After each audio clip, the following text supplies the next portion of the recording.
Let me just tell all of you why I'm here this morning. It goes back to a telephone call I made, well, I was going to say I made when Jim had brown hair, but it goes back too many years. I had not been the Minister of Finance very long. You know the state of Canada's finance at the time, and it was important to me to be able to reach out to the business community to discuss what we were going to do and how we were going to do it. And I had known Jim a bit, and he had just become the head of the Manitoba Business Council. And I called him, and I said, here's the situation.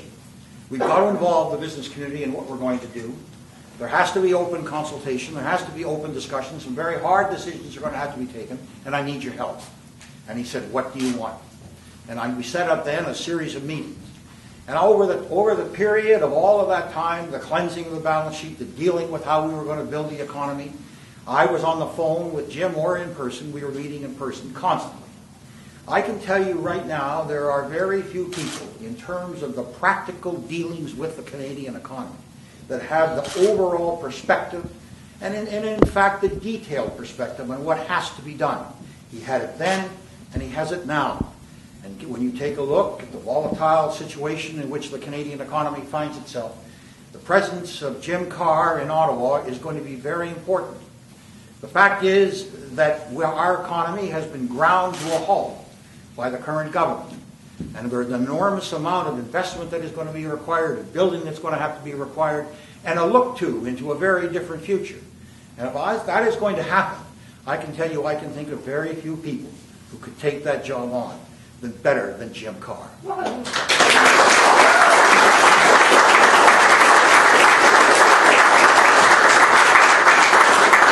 And then, when I became Prime Minister and we started to work on the Kelowna Accord, which we did right from the very beginning, it took 18 months to negotiate the Kelowna Accord.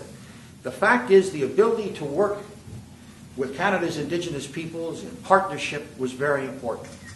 And we're better to start in Manitoba.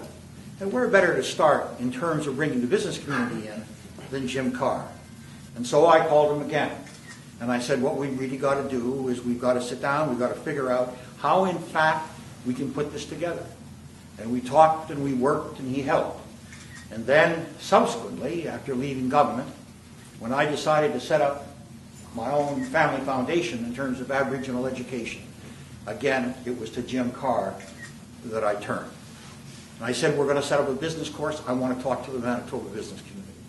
I said, we're going to start dealing with literacy, fundamental literacy. I want to talk to the Manitoba community at large.